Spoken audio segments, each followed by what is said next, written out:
I'm not wearing a hat. Esteemed to you all, and welcome into another edition of the PHNX D-Backs podcast, right on PHNX. My name is Garrett Montia. Of course, I'm occasionally known as your mayor of PHNX, and once again, your mayor of Chase Field. This man next to me, my vice mayor of Chase Field and of food. He is the Archbishop of Smash Burgers, and he is your Thunderstick, the one and only Jesse Friedman. I think I like Archbishop of Smash Burgers better than Thunderstick. I know you would. I knew you would. Cogs is early. Yes, Jesse Jr. is here. I almost had to cut his tongue out yesterday because the baseball gods needed a sacrifice in order to rectify everything. But without me needing to permanently injure one of our best friends, the world corrected itself a little bit, Jesse. Not only did we have what happened with Shohei Ohtani and the scandal, which I'm not saying is a good thing, but it is something that can help level the playing field, at least some sort of distraction for that very, very good organization that can kind of slow them down. But now we have the biggest addition, I guess, besides Shohei Ohtani, Yoshinobu Yamamoto getting absolutely historically rocked in his debut against the Padres in Seoul, Korea. Now, I really wish both of these teams could just somehow lose both of these games. The math doesn't work out there, but I just wish they could somehow both lose. But splitting the series is probably the best, right? We root for every other NL West team over the Dodgers. I mean, you're right about that. Like, we want the Dodgers to have every speed bump, every hurdle, every bad thing. We want all the bad things in the world to happen to you and nobody but you. And so far, that is not everything bad. Mookie won a fucking car. Mookie Betts won a car. So it's not all bad for the Dodgers. Even when they lose, they still somehow win. But the Padres did take game 2 of the Seoul series, splitting the series with the Dodgers. Now both of those teams have to come back to the United States and somehow play some spring training games and then get ready for the regular season again. But what a game. And Yoshinobu Yamamoto was awful. And you love to see it. You hate to see it, but you also love to see it. This is the first player since 1901, Jesse, to give up 5 or more earned runs in his debut in the first inning. And boy, was it as bad as you could have possibly hoped for and dreamt for. I mean, at least he gave the Dodgers some length, though. You know, he got roughed up a little bit, but he made it through. He made it through 6 innings strong. No, Yoshinobu Yamamoto, I'm told. I didn't see this live, but I'm told, based on what the box score said when I woke up, sources say that Yamamoto finished the first inning and did not return. This guy's been up since 3 o'clock in the morning. I woke my wife up squealing in delight like a small child. I had the pure, unadulterated joy of a small child watching this happen live, Jesse. I was kicking my feet, doing a little dance. It was so good. But then the Dodgers still came back, and they still made it a game. And the game ended up being, 15-11? Some absurd score like that.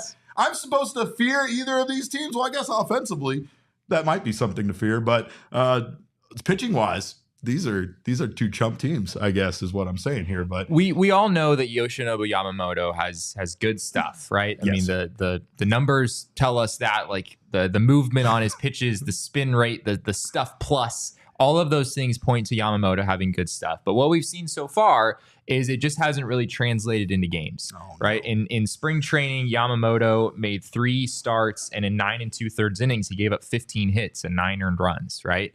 An 8.38 ERA in those 3 appearances. And granted, it was spring training. Nobody really took much note of it. I think the Dodgers played some pretty bad defense behind him. There were some base hits that weren't hit very hard. They got through anyway.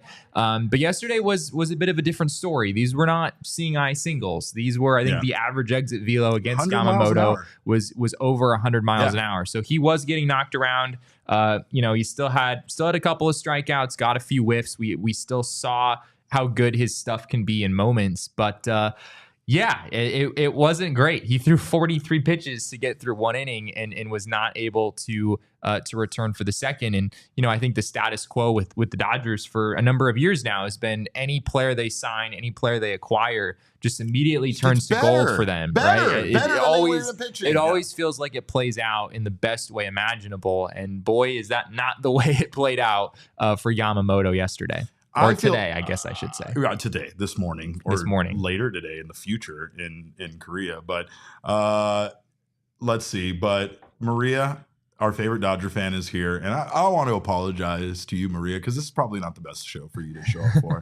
I'm amazed that Maria is here. We love you. And we don't want to. We're not attacking you personally, but we are attacking your team. We do love you, Maria, but it'd probably be best if you turn this one off. Yeah, this one's probably one to pass on. But the main reason for that is of course, the Dodgers did something that even we questioned when it happened. They're not the only team to do that. There was a lot of money thrown around and given to international players. And for the most part, those players recently in Major League Baseball have very much worked out for the teams that acquired them. So it's understandable why this year those teams took that leap of faith in extending these big contracts out to players that have never played one single game in Major League Baseball, right? Yeah. Now, the competitive level of other leagues we've talked about is right there. KBO, Japan, other countries. It's not like these countries are, like some of the teams in the World Baseball Classic that literally put up plumbers and teachers to go out there and play baseball, right?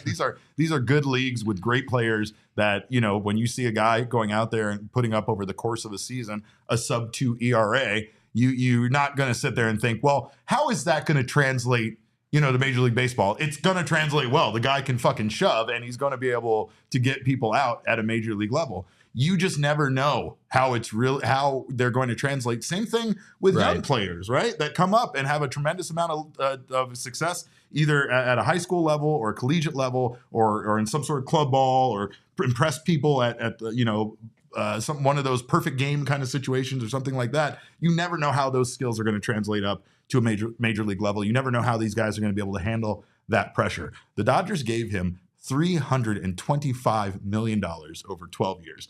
That is an incredible commitment to a guy that you have no idea how it's going to work out. The Dodgers are a team that can rebound from this.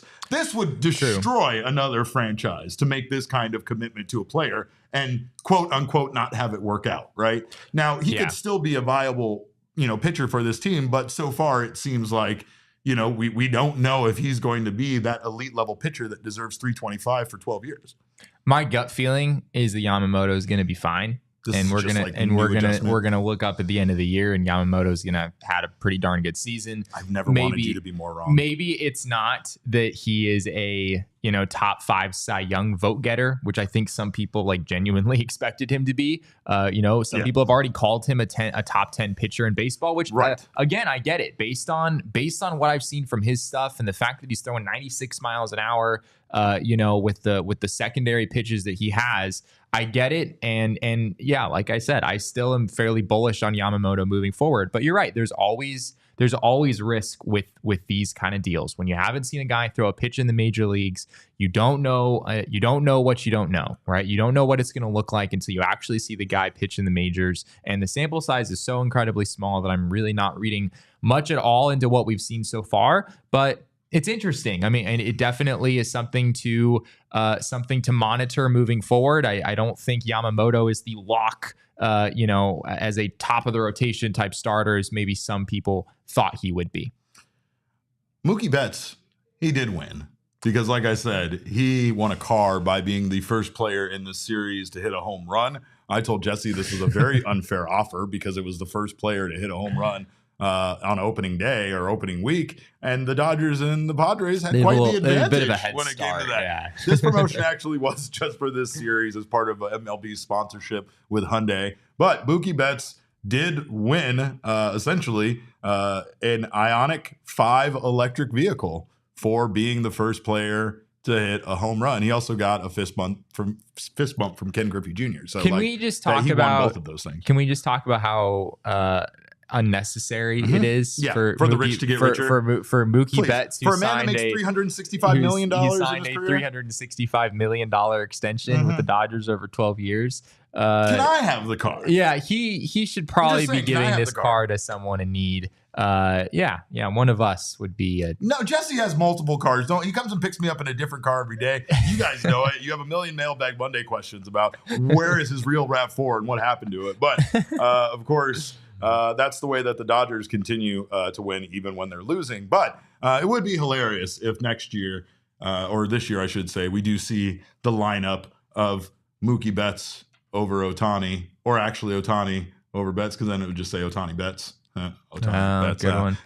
No, my jokes are terrible. But can I say one thing real quick about the Ohtani situation that occurred to me last night? I would love to hear it. Yeah. So it just occurred to me last night, something we didn't touch on when we were talking about it yesterday, that for years we have been searching for any little Ohtani nugget that we could find. People have been just desperate for Ohtani storylines for years now, right? He's been very secretive. He's been very protective. He's generally a very kind of mysterious person that you just don't really get many things to talk about. And anytime you do get a little tiny nugget, like Ohtani getting married or Ohtani having a dog, it's an enormous story. What's the dog's name? It's Decoy. Yesterday, we got a story about Ohtani that involved $4.5 million being transferred from his bank account to an illegal gambling operation.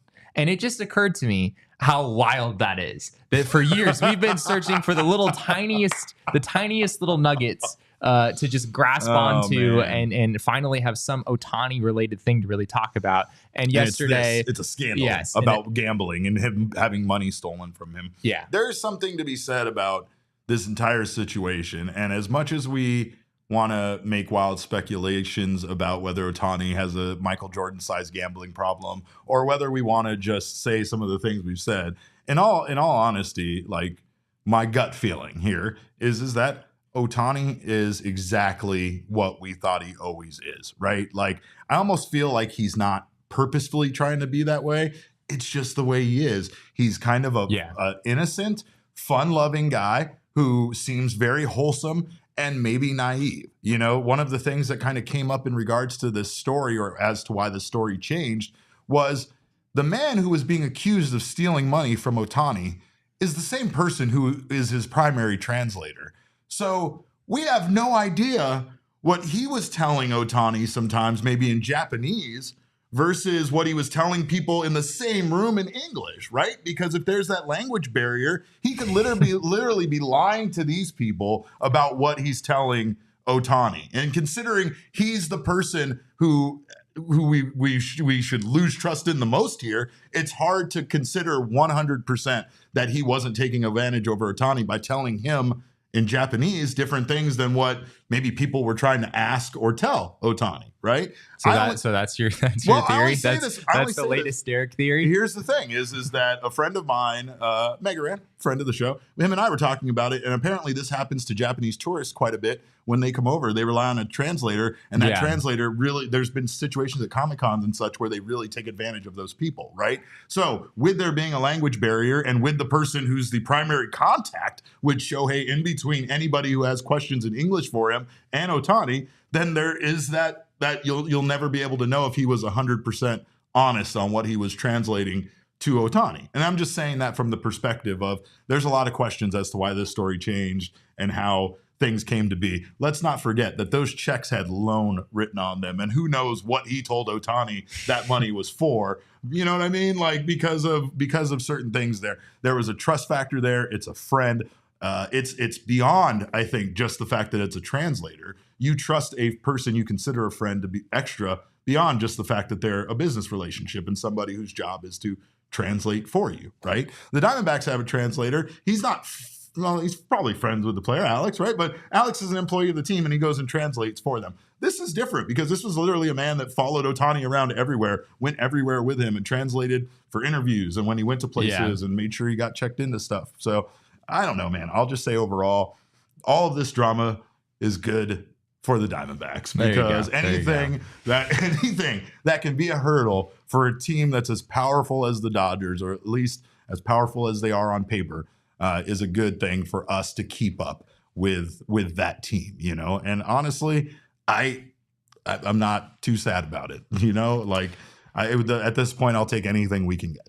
I'm impressed that Ohtani went out and just played a baseball game. I know Dave Roberts was pressed before the start of that game early this morning about is Ohtani going to play? Was there any consideration to him not playing? And of course, the Dodgers weren't going to sit him over this whole situation. But he went 1 for 5. He did have an RBI and a run scored, so maybe not quite as good of an Ohtani game as we're used to seeing. But yeah, he still went out there and did the thing. Yeah, well, credit to him.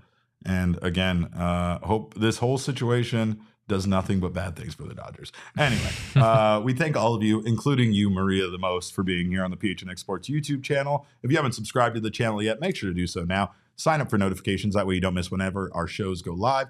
Leave us a thumbs up. Gabby loves it when you do that. Of course, if you're listening on the audio podcasting side, make sure you subscribe over there as well. Leave us a review. We always appreciate those 5-star reviews and all of your feedback. Of course, BetMGM does help make sports better, especially when you use it responsibly. That's a key here. But if you do, and when I say that, like right now, I put on a great parlay, $5. $5. That's all I bet. I'm going to maybe win $50 back if several legs hit, but we know that's not going to happen. Can I tell a story real quick? I would love it if you did. Owen from our PHNX Rising show. I remember this. Yes. This is a good story. Is apparently a god tier US Open Cup bettor. I think that when US Open Cup happens, this is a particular competition that happens in American soccer. Yeah. He knows all the small teams. He put together a parlay.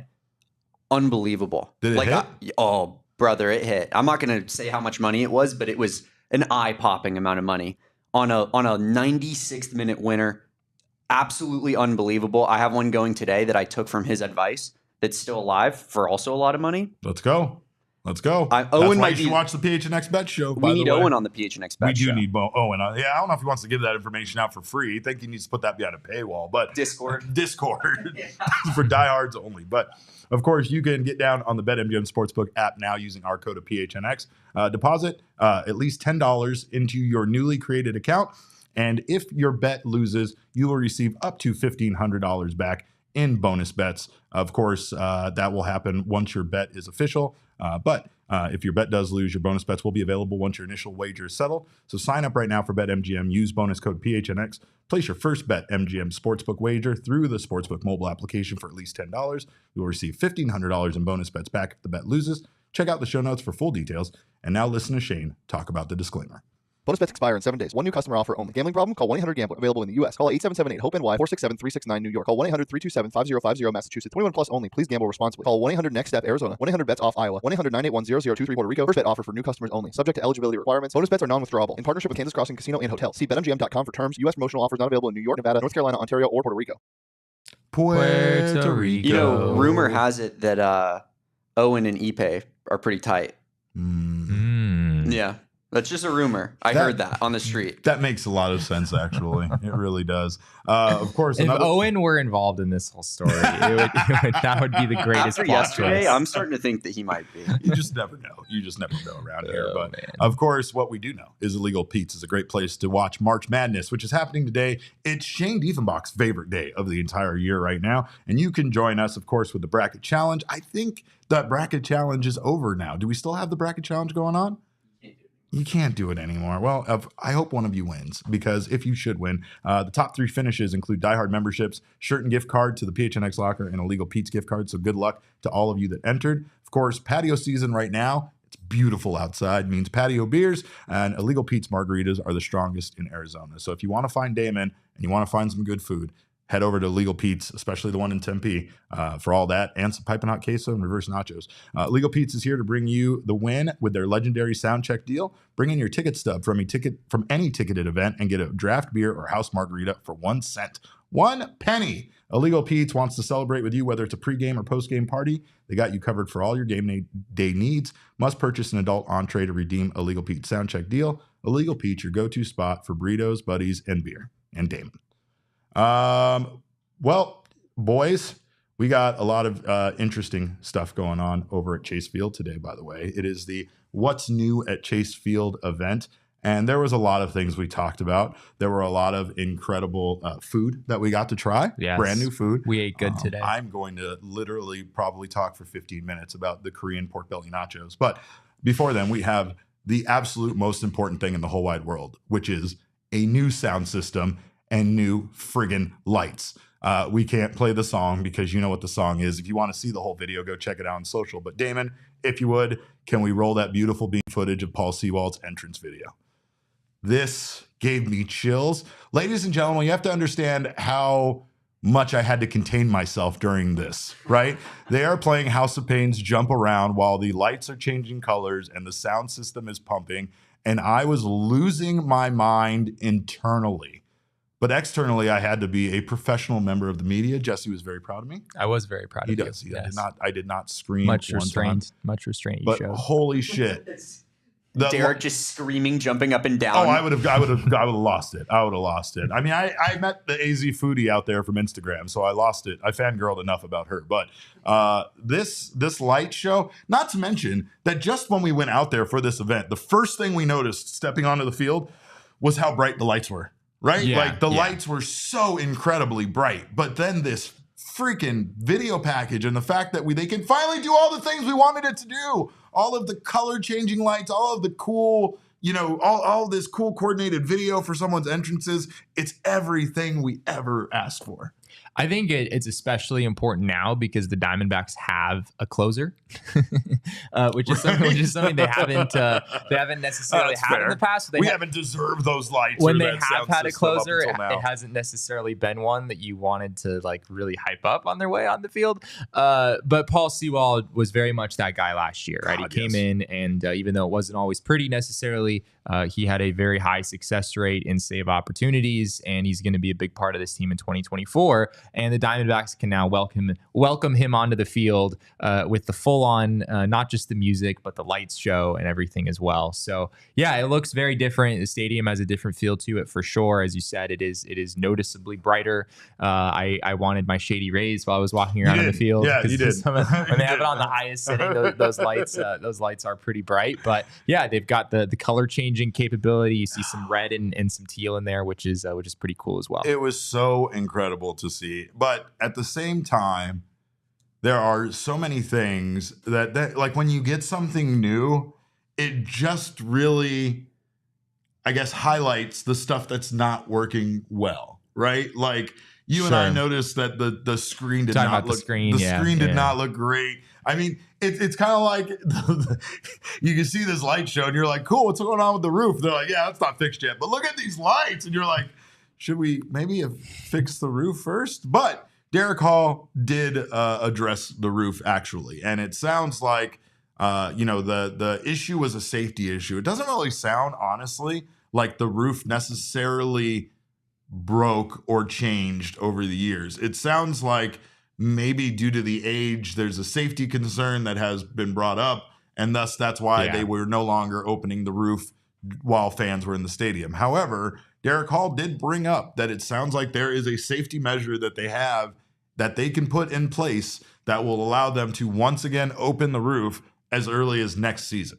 The reason why it's not happening this offseason or this season is because they don't have enough time to install it, and it needs to be when the building is essentially completely empty for them to put this up. This is what Derek Hall had to say in regards to that roof. So the group that came in and told us their concern, and it was like we'll get too technical, but basically where a rope could fall. We think that's highly unlikely, but there's a catch-all system now that we're able to put up there, so you don't have to redo the entire roof. And once we have that in place, and again, the labor and the time, bringing in the cranes, we're probably going to have to make sure we do that when we're not in season. That's why we're now that we found this solution, we're looking at having it ready for next year, which that'll be the best. Then we can open and close during games. We can open it up on Friday nights, even a hot Friday night, to have our fireworks again. But the fireworks that we set are nights that we know the weather's going to cooperate. We can open it up ahead of time. We don't have to worry about it. Keep the roof open during the game and have our fireworks. It's really interesting because I don't understand what this safety system really is. And obviously this goes above my own personal technical expertise of roofs that open and close, right? But That's fair. like it almost sounds like it's just going to be a giant like net or something. Yeah. Like, I have no idea what it's going to be. He described it as a catch-all system. So some kind of mechanism that would catch this cable as it's falling from the roof, I guess is the idea. But you can understand why this would be a big development, because it allows the Diamondbacks to be able to open up the roof when people are in the building without having to overhaul the entire thing. Right. Which sounds very expensive. Yeah. And from what we've heard, it's something that they don't really want to do unless they know that they're staying at Chase Field long term. And we also talked about the air conditioning. I think that sounds like the same scenario there. And I think it's a bigger issue than that. I think that there's still a like finger pointing at whose responsibility is, considering Maricopa County owns that building, right? Same thing with like what you were saying, about the air conditioning system.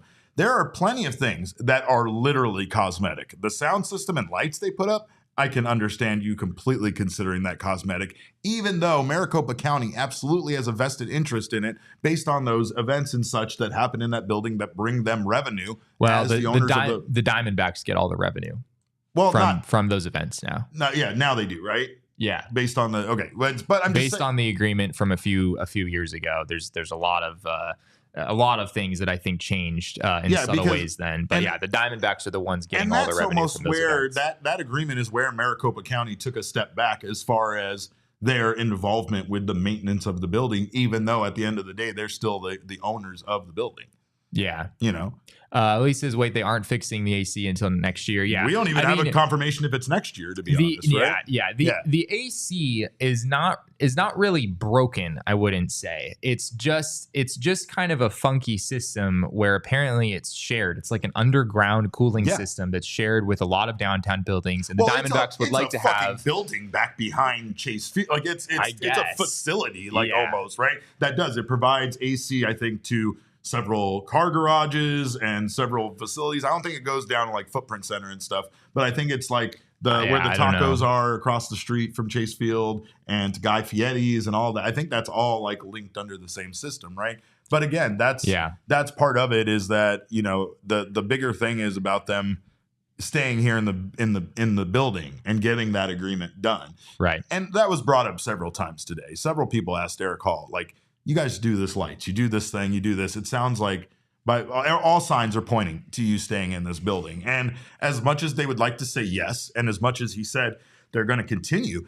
to refurbish that building, regardless of if they have a deal in place or not, you can understand why it's hard for them to invest millions and millions and millions of more dollars into that building if they are still unsure if they're going to stay there, right? But it still feels like everything is pointing to that. Yeah, I think the AC system could be better. It's not like it's not functional, but it could be better. And Derek Hall talked about them being quoted, I think it was north of $250 million a while back when they were looking at all of the things that needed to be done to the stadium. Yeah. So it's not a cheap thing, and you can understand them wanting to have some assurance on their future home before they go in and do that. Well, and they also want the buy-in from Maricopa County as well, right? They're looking for a public-private partnership to help fund this thing, like we've seen with several other teams in recent years, and it has not come to fruition. And as we talked about a month or so ago, when Ken Kendrick and Derek spoke, they made some comments about potentially leaving Arizona if things don't resolve, which we certainly expect them to resolve. But get people mad again. Those are the things that were said, Derek. Those were not my words. But they're still looking for that resolution, and hopefully for all of us that comes soon. We also had Derek Hall talking about the TV situation. I know that we had discussed at times that the Diamondbacks might be looking into an OTA over-the-air option. That might have been locally, like what we've seen with the Suns and the Coyotes and such. Yeah. But according to Hall, there is no agreement for that in place for this year. The big question: where are we going to watch our Diamondbacks? If you're watching on TV, if you're watching on cable, this is what Derek Hall had to say in regards to that. So it's going to be the same as last year when we moved over to MLB. They had focused on the MLB streaming, which was at dbacks.tv, and that is a way to do it at a we think a very affordable cost for the package. However, we're still going to have cable and satellite locations. We just don't know what those channels are yet because MLB is still negotiating with the distributors, and I think those negotiations could go up to really up to opening day. As soon as we know what the channels are on Cox, on DirecTV, on all the distributors, we're going to let everybody know. So that shouldn't change. The channels may change, but that will not change the distribution. Over the air that's not something you're expecting to do immediately. Right. We looked at it. Yeah, that was one of the options we looked at this year, and we ended up staying with MLB just because shorter runway. We liked the fact that last year they were there to pick up for us, seamless transition. The quality of the production is real strong, and was the feedback we got from fans was how favorable it was. But we looked heavily into over the air, and we looked at Gray TV, we looked at scripts, and came close. And it's not something that we're ruling out for the future. We like that as an option for sure. If you see that camera shaking, it's because Baxter was hugging me while I was filming. That absolute maniac. But of course, right now I'll say that when I watched the game the other night, it was on 689 on DirecTV, so it was close to where they used to be. I know they had like the 686-1-2-3. That's kind of gone away. So when he's talking about them finding a new channel on the providers, I think that's what he's talking about. I mean, freaking DirecTV has a billion channels that they could just throw you on any one of them. That's fine. But it's an interesting thing there in regards to the over the air stuff. And like we said before, we know that they don't have stuff listed on their website yet, specifically because they don't know what those channel numbers are going to be. Yeah. But from what we have been told, it was going to be business as usual like it was last year. Yeah, absolutely. And I think maybe there's an option in the future to do over the air in conjunction with this the streaming deal with Major League Baseball. Maybe that's something that we see eventually. But yeah, for people hoping for over the air immediately for the 2024 season, that is not going to happen. But if you have whatever package you had when you had them before on cable or DirecTV or whatever, you will still have them this year. You don't have to get the online streaming package. Correct. Yes. I had to remind my in-laws of that. I also had to go cancel their membership for them on their behalf. Everyone take care of your in-laws. Signed up. My God. Right. And they make it so easy. It's like around Amazon. They can just right through their Prime account, just add D-backs TV to it, and I'll pay $100 some odd. So that's available everywhere. So make sure, keep an eye on your in-laws and your older people. I swear to God, Jesse, I thought I had this, I don't know, I thought I had maybe a seizure. I thought I had some sort of like episode, because I swear Derek Hall said that we are going to get a purple and teal City Connect jersey. Were those words not said? Am I crazy that those words were said? He did not guarantee it, but he said something on the lines of maybe you'll see a purple and teal jersey show up as a City Connect. Something along those lines. For D-backs fans really wanting the purple, obviously we're getting some teal back this season. That's becoming a pretty important color in the color scheme. But for people really wanting the purple, it does sound like the next City Connect will feature some purple. We back. That would have to be after this year, because the Serpientes jersey contract runs through this season. So this is the last year of the Serpientes jerseys. By the way, MLB The Show has these incredible Serpientes helmets that go with the Serpientes jerseys that don't actually exist.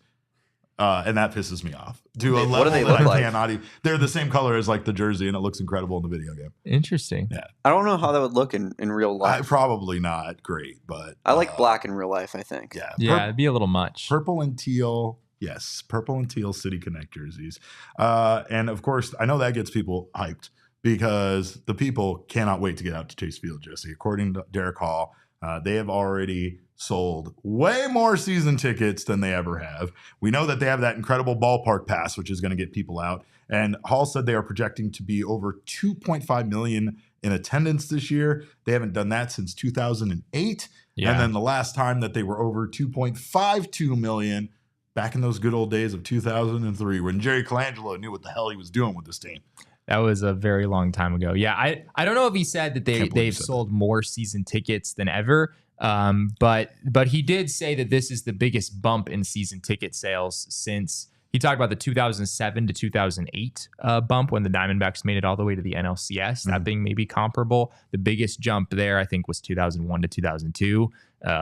no huge surprise there. But yeah, there clearly has been a big response to what the Diamondbacks did last season. And that 2.5 million figure, those are just projected numbers, but 2.5 million is a pretty big jump. The D-backs were around 1.9 million last year. So 2.5 is a very big jump. That would be averaging more than 30,000 fans per game at Chase Field. Correct. Last year, they were somewhere in the mid-20s. So yeah, I mean, that would be really great for the Diamondbacks. They get back averaging above 30,000. That place is going to feel a lot less empty than it did this past year. And there's good reasons for it, because they are implementing, of course, some amazing food, some amazing giveaway items, and like a brand new protocol for the Rallybacks. Can we get the Rallybacks up on the screen? Because the Rallybacks not only have some amazing new jerseys themselves there that are the new Diamondbacks home jerseys with some bedazzled looks there. The ladies looked incredible. We saw the patch, and then we were informed that the Rallybacks are going to have a bigger role this year. What role, you ask? Well, one of these ladies is going to be the DH when Jock Peterson isn't. No, I'm just joking about that. No, actually, what the Rallybacks... Wait, she's going to be the DH when Jock Peterson isn't? No, I said when he isn't. When he's not in the lineup. You know what I mean? So if Randall Grichuk... This is the platoon with Jock Peterson. If Grichuk is on the IL, you're going to need a right-handed platoon partner. Correct. All these ladies, they're all right-handed. Every single one of them. Okay, got it. But they're also going to lead the crowd in, I guess... the proper ways to be fans. And you know what that means. It means ridiculing the opposing pitcher and catcher when they come out to take the mound. There's certain cheering at certain times that they need to do. Like the Rallybacks are going to be leading the charge. We were told they're going to have like a more vocal role in leading the crowd. And I think honestly, from the perspective of seeing, some of the audiences that we see at other ballparks, I'm all for this. For this, right? I think we can be real about the fact that that Diamondbacks fans do not. I think we can be real about the fact that Diamondbacks fans do not necessarily show out on a day in, day out basis at Chase Field in terms of being like really engaged in every moment of the game, right? And that's again, I make the joke, sorry to cut you off. I made the joke there about Jerry Colangelo, but in essence, like that is the way that the original people that own this team thought that the fan base here would be. Not like this crazy, fanatical fan base, just more people that were out to have a good night and enjoy a night out at the ballpark, right? And like that's when Jerry Colangelo was like, ha, you wake up from your little fairy tale, right? But still, there is a certain amount of that here, right? And it's not to say that of course, everybody that goes to the ballpark isn't a Diamondbacks fan, but people are fans of baseball. So the thought is to just make a place where people can come enjoy baseball. And people do that. But now we want more. The players want more. Well, the fan base wants more. We got guys like Brett Lee Johnson out there trying to get he says, I try to do that. And I knew it. I didn't even need to see that comment. I knew Brett Lee Johnson was here in the chat. And I knew he was going to say something because this man is an absolute king when it comes to trying to lead the charge of fans. And at times, he is the kind of fan that almost kind of gets singled out because he's the only one screaming when in fact we should all be standing up in unity with this man and screaming at the top of our lungs, much like he is. We don't all have the same capacity for sound that he does. But I think what the Rallybacks more than anything else is people are saying in the chat, if they can just stop people from doing the wave, please. I mean, that is all that many people have been hoping for a long time. We're on our knees. You're gonna strain your lat. You're gonna have what was the surgery where he had to have bones removed from his shoulder or whatever? Thoracic outlet. Thoracic outlet surgery because you're throwing your goddamn arms up in the air. We are trying to help you out. We are trying to help you not do that. But yes, that's absolutely correct. And there's going to be an engagement team or something. They're going to be throwing shirts out and stuff. Yeah. So the Rallybacks, I mean, it's I think it's almost more of the conventional cheerleader where they are going to lead the cheer. And I'm not saying that like a derogatory term. I'm saying that the term itself, cheerleader, is a person who leads the cheers of the fans. And I think that's the kind of direction that they're going with it, because the Rallybacks up to this point kind of have just been they toss out the free t-shirts, they come out, they do the games in between innings, they dance sometimes and stuff, but they're not exactly at, the ones directing the fans to, do certain cheers and such at times. So I'm down for this. I'm down for banning the wave. I'm also down for banning cogs. So yes, just all of that. But not only am I excited about that, I'm excited about the giveaway items. The giveaway items this year are incredible. There's a little difference. We saw the items that are like ticketed giveaway items. They have some cool ones of those. Damon, if you don't mind putting the pickleball racket up there, there's going to be certain nights like these nights with the D-backs pickleball ticket pack, which that, for those of you that aren't pickleball heads like myself, the Volaire is a very nice racket. This is I want the pickleball racket more than I want anything else I saw here today. But maybe these two items together in combination. I kind of didn't want to talk about it, so we could just like kind of keep it a secret. Yeah, you're probably right. I should probably shut up and not promote that. But of course, there's the love for Puerto Rico, and there was all sorts of heritage nights. There was Italian Heritage Night and German Heritage Night, Canadian Heritage Night, Irish Heritage Night. Yeah. So these are all like the tickets. You have to buy a special ticket, and it gives you a little bit more, or gives you an item to go along with it. They're a little bit more expensive, but you get some cool items. Then we have the giveaway items. Here are the bobbleheads. That Gabby bobblehead is so sick in person. I couldn't get close enough to it to really illustrate how great this one is. But they got the Corbin Carroll swing right on both of these. And the things I love about these bobbleheads is the attention to detail when it comes to like everything about them. Their exact mechanics. Like that literally looks like Gabby throwing the ball. I've seen that man recently out at spring training ballpark throw that ball a lot from behind the plate. And that's like a perfect recreation of it. And same thing with Corbin's swing. Yeah, they're beautiful. And as the Corbin one has the Rookie of the Year behind him, I'm told there's also the Ketel Marte one, which we didn't see out there, but there's a Ketel Marte bobblehead as well that was on display. What else we got, Damon? We also got some other giveaway items. This fucking shirt. Get out of here with this shirt in person. It goes so incredibly hard, Jesse.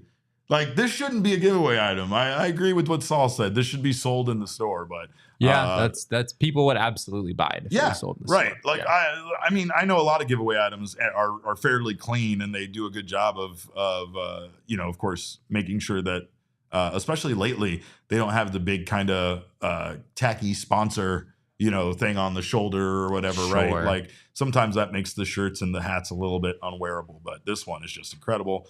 There, of course, to go with Alec Thomas's Mexican Heritage Night. Here's the replica alt jersey, which still kind of baffles me. I don't know why they always have to change the jersey like they did with the Serpientes jersey, even though I did like the black one and it went kind of hard. Like, I wanted to see them fit the word Diamondbacks on this damn jersey, and they didn't do it. But that Father's Day polo shirt might be, again, another one of my favorite items because it is very classy, very, very much up my alley as far as printed material. What kind of material is that? It's kind of like the little stretchy. Yeah, like the little really? Stretchy. Yeah.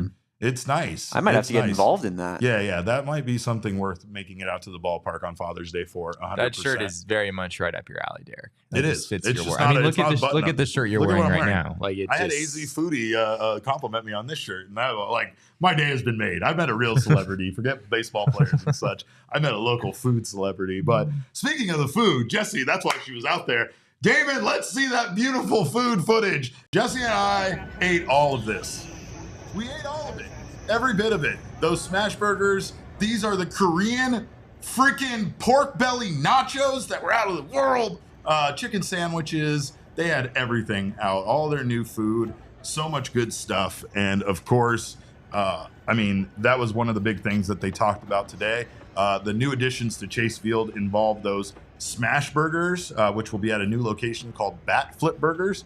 They'll have a classic smash burger and a green chili queso smash burger, which we tried and was absolutely fucking elite. Also, all of the desserts are getting their own home. Jesse, there's going to be a brand new churro dog. I don't want to say stand because you think of that as being the kiosk on the other side, like where it was. No, it's right there. It's to right when you walk into the main door, right to the right. It's next to Taste of Chase, and it is dedicated to desserts. What are they going to have there? It's going to be the home of the churro dog. It's going to be where you can get the apple pie empanadas that they had during the World Series last night. Chimichanga. Chimichanga. Yeah. Apple pie chimichanga, excuse me. They're going to have a churro sundae parfait. available there. What would an apple pie empanada be? I mean, the same thing. That's a fun idea. It's just inside. It's basically what the apple pies you get from Circle K are, Jesse. Right. The apple pie. This is a apple pie burrito with cinnamon, sugar, caramel, frozen vanilla, yogurt, whipped cream, and Cracker Jacks on top. Cracker Jacks! Go get it right now. I want it right now. You can't get it right now, you're Derek. right. It's not possible. Taste of Chase. They're bringing back the Millionaire Steak Sandwich, which was delicious today. That was debuted good. during the World Series. They also had the extra long, foot long Sonoran style dog, which the Sonoran style dog is the official hot dog of Chase Field. That's just them's the rules. I don't make them. Sorry, churro dog. You get beat out by the Sonoran dog. But the most incredible goddamn thing that they had was the Korean pork belly nachos. Look, Derek wanted to do a whole segment on I hugged pork the belly chef nachos. because of them. I hugged Chef Stephen Tilden, who I love, and he was an absolute genius when it comes to making food. The man didn't sleep this offseason. He didn't sleep. He spent the entire short offseason just manufacturing new monster creations of nachos, and this one is an absolute fucking hit. Pork belly, some sort of spicy cheese sauce over wonton chips with pickled onions and all sorts of other, what else does he have in here? Pork belly bacon, wonton chips, gochujang spiked cheese sauce, quick kimchi, pickled red onions, and scallions. God, it was good. I couldn't stop eating it. It was so ridiculous. Jesus, man. Oh, I'm sorry. I need you to relax. Jesse,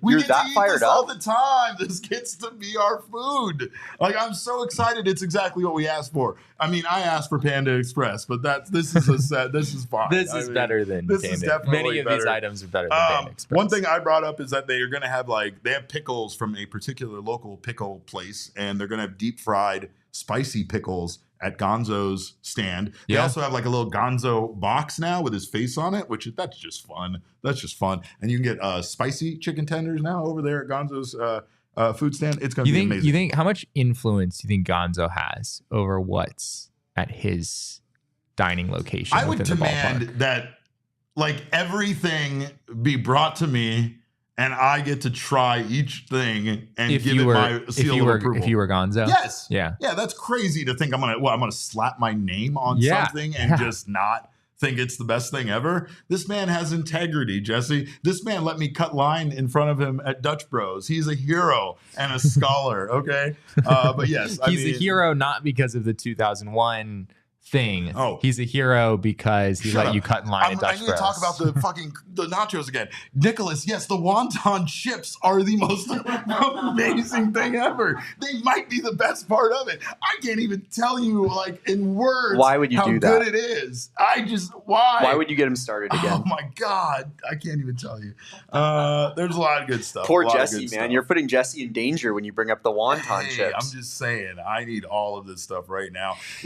The best part of it is that it's just this variety, right? And I mean, he even covered the fact that when you go to a ballpark or when you see ballpark reviews or food choices or what they sell the most of, it's always the same shit. Hot dogs, popcorn, nachos. It's going to be the same stuff because when people go to the ballpark, especially those people that only go once or twice a year, they're going to get the thing that you get when you go to a ballpark. But season ticket holders and those of us that literally live there for 81 games, we need something else. And God bless this man for bringing us such an amazing, variety of food that we He can did come it for here. the media, Derek. Oh, he did it for me. us. He did it for me. He did it for you. Me and him are like this. You guys got to check on YouTube. We'll have a video up where I interviewed Chef Tilden. And of course, you'll see when I hugged him I did hug him in the video for the Korean nachos because he deserved it. He deserved it. The man's been through a lot, goddammit, and he has had a rough offseason, which was not long enough, and he was literally lost sleep over creating these tiny treasures for us to all enjoy. So get out to the ballpark this season and make sure you eat all of that stuff. You got anything else? Are you done? I don't know. What else? You got anything else? What do you got? I think that. Do we got any videos or anything I didn't cover? Are we good? I think that's everything.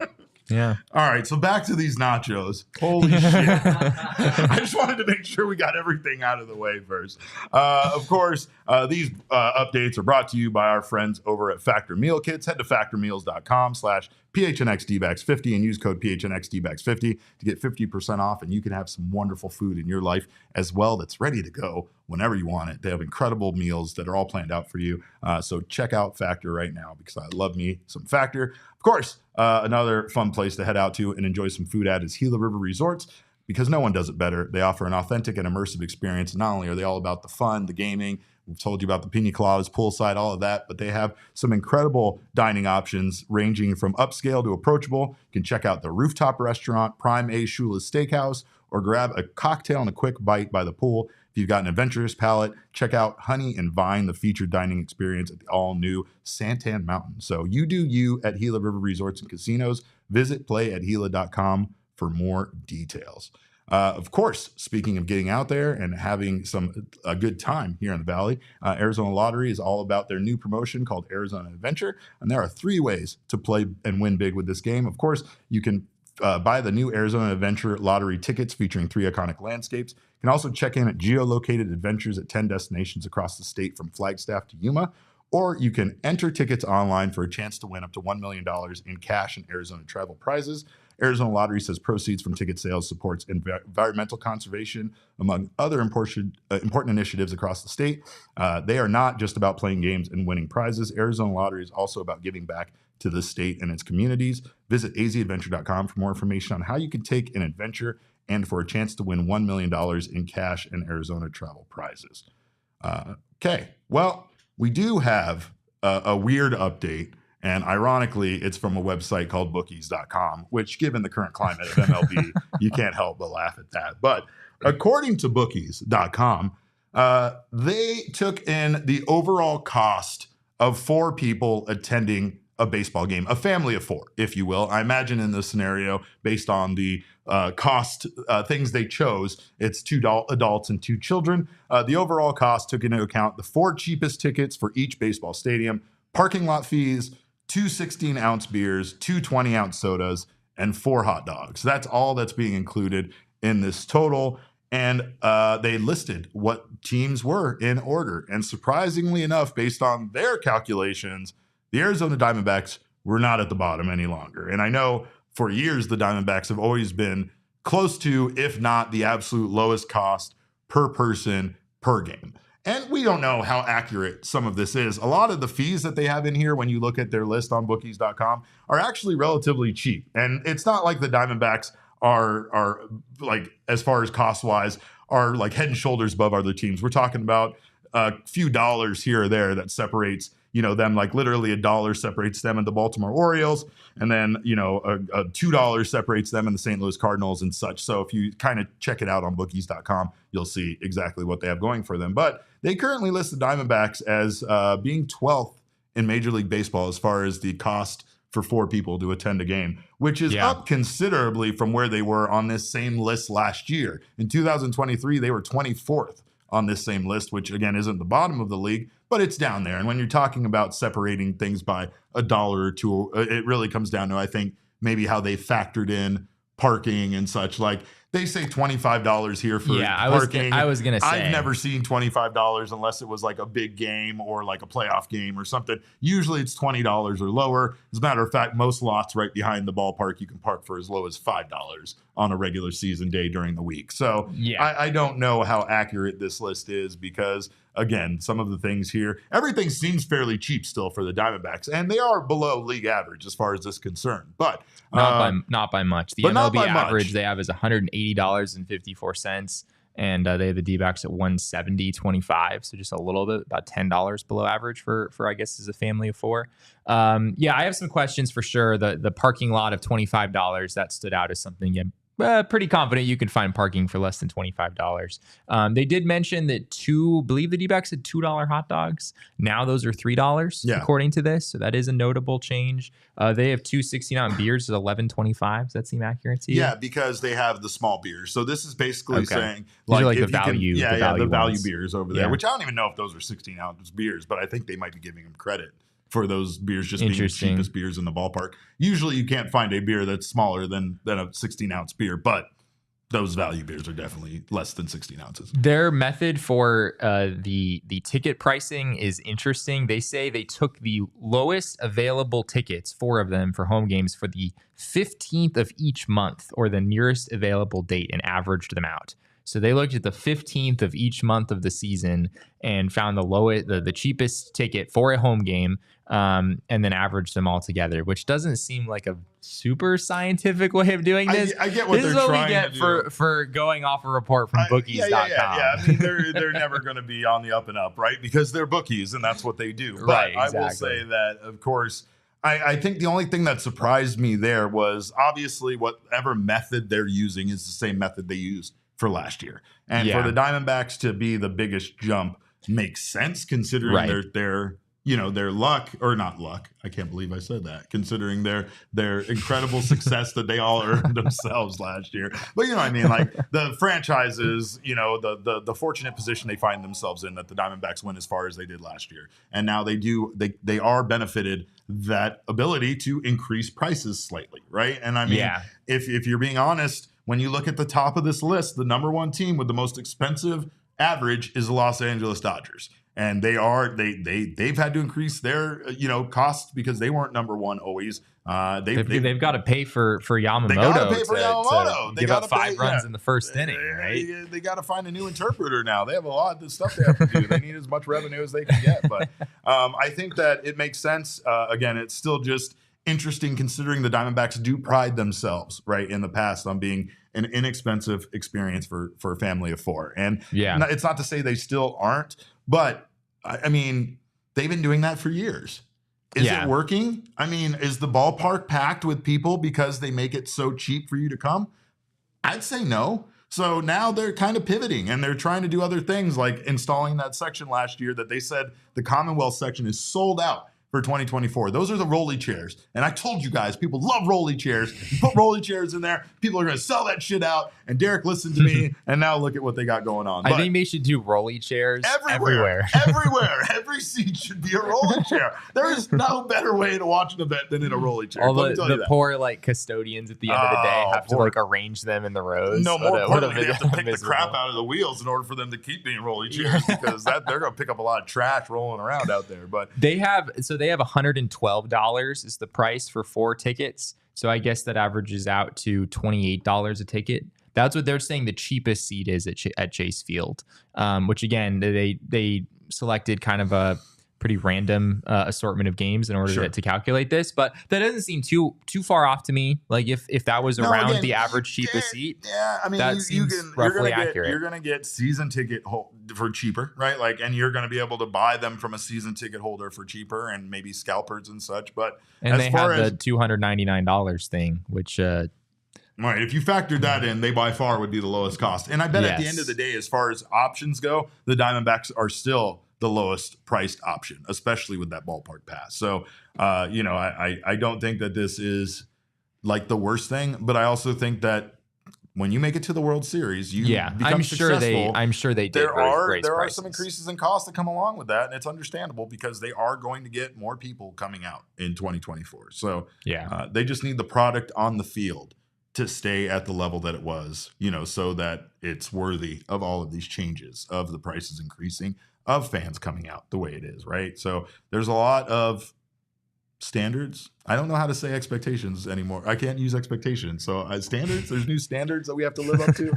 I don't know. But of course it's true because it's not just for the players and for Torrey, but there's new standards for fans. Fans expect a winning product out there. And that's something that they have to maintain if they want to keep this increase in fans coming out, up. I hate to say it, but we are a town that has lots of shit to do. And if you're not a winner, it's easy for people to ignore 81 home games, pretty quickly if the team isn't successul. So that needs to be the most important thing that will drive fans to the stadium. All of this other stuff, though, including the goddamn Korean pork belly nachos, which every single one of you needs to try. That's just icing on the cake. But I thought they were good, but I mean, get out. Those bao buns. I missed the bao buns. Get out. I haven't had the bao buns. Attacking Jesse over the Korean nachos, Derek. Like everybody. Insane. No. There's no versus dog on this menu, by the way. We would like to point that out. That is interesting. We didn't try a versus dog either. Everything was a Sonoran dog. Doesn't necessarily mean they're going away. But last year, though, they had a lot of the weirder ones that they were going to have, like the pierogies dog when the Pirates came to town and stuff like that. maybe they got rid of the goddamn versus dog. That sends another message as well, just like having the ring night on the night that the Phillies are coming, which Derek Hall had himself a good laugh at his during his media availability about that. So good for him. Yes, he did. I don't know for sure. Cogs says no versus dog. I'd hate to lose those. Well, deal with it, Cogs. We're already banning you from the chat, so I don't know why you're even still allowed to have an opinion at this point. But we do love you. We thank you guys all for being here, even Cogs. We thank you guys for being diehards. If you're not a diehard already, what are you waiting for? Join the family, sign up. It pays for itself with discounts to events and discounts with our partners. You also get that free t-shirt from phnxlocker.com. All of our content, including a diehard only mailbag, which we will be bringing you tonight. I think we're going to maybe get that diehard mailbag going tonight. So make sure you formulate some questions and get us to them in the Discord, which is the best place to be an Arizona sports fan. If you haven't signed up yet, do so right now over at gophnx.com. Of course, we are the Chicken Tendy Gang, and that's how we identify in the Discord chat. Of course, a great place to get your chicken tendies, as everyone in the Chicken Tendy Gang knows, is at Four Peaks. Four Peaks aren't the same. Sports themselves are not the same without Four Peaks in hand. I'm actually just dying of thirst right now thinking about it and talking about it. It's like a Pavlovian response. But right now, go out and try Four Peaks brand new beer, Bad Birdie Juicy Golden Ale. It's a collab with Four Peaks and our friends at Bad Birdie. Super drinkable, perfect for the golf course, perfect companion at the tee box or in your fridge. So try it out now. Visit fourpeaks.com/locator to find all your favorite beers and events. Check out at Four Peaks Brew at Four Peaks Pub to keep up with the latest at Arizona's hometown brewery. Must be 21 or older to drink Four Peaks, and please drink responsibly. Great place to buy the Four Peaks, of course, is at Circle K. Circle K is America's thirst stop, so whether you need beer or a soda from their ice-cold fountain drinks, stop by Circle K. If you sign up for their Inner Circle program right now for free, you will get a bevy of coupons and exciting offers, including saving 25 cents off per gallon on your first 5 fill-ups and saving 3 cents off per gallon every day after that. You'll get buy 5, get a 6th one free on a selection of Circle K products like pizza, coffee, and ice-cold fountain drinks. So join the Inner Circle for free right now by downloading the Circle K app today. Terms and conditions apply at participating locations. Visit CircleK.com for details. And of course, last but not least, make sure if you want to attend some of these wonderful baseball games that start very soon, we are talking about 1 week away from opening day. Go out there and check out our friends at Game Time. Game Time, it's an aesthetically pleasing app, and it'll save you a ton of money. It is the fastest growing ticketing app in the country for a reason. It is the place for last minute ticket deals. Snag the tickets without the stress with Game Time. Download the Game Time app, create an account, and use code PHNX for $20 off your first purchase. Terms do apply. Again, create an account and redeem code PHNX for $20 off. Download Game Time today. Last minute tickets, lowest price guaranteed. There are only a handful of spring training games left, but you can get those tickets through Game Time as well. So no matter where you are here in the Valley, make sure you check out Game Time, not only for sporting events, but for concerts, shows, and everything you get FOMO for. Get your tickets at Game Time. Is it weird that I'm like kind of sad for spring training to end? Like I am excited for real baseball games and it's because your life completely changes. It does. Your life completely changes. It's not baseball doesn't go away. It's just different now for you, right? It's like having a kid. It's because I love Salt River Field so much, right? And I just want to be at Salt River Field. It's like having a little baby, right? It's like having a little baby. Like that baby in a year, it's going to be a little different thing. It's going to be walking and talking and maybe making sounds, but it's not a different baby, Jesse. It's still the same you're baby saying you when love. Salt River Field grows up, it becomes Chase Field? Yeah, that's really sad. Yeah, I'm going to be honest. It's that's not really as sad. cute. It's kind of annoying. It's not nearly as cute. It's loud, all sorts of stuff. But no, Salt River Fields is not a place you want to be in July. So that's the thing is, fair. go spend one July at a baseball game at Salt River Fields and then come talk to me about wanting baseball out there, enough. Right? Of course, we thank you guys for being here in the PHNX Sports YouTube channel so much. Of course, you can follow us on Twitter. We will keep this party going. We'll be back tomorrow with a 6 p.m. show, but until then, you can follow us. I'm at Cap_Caveman with a K. Jesse is at Jesse N. Friedman. Of course, the people's producer, Damon, is at Damon Dog. That's DAWG. We are Damon's Dogs. Bark, bark. Our show is at PHNX_DBacks, but of course, all roads do lead to at PHNX_sports on Twitter, Instagram, and Facebook.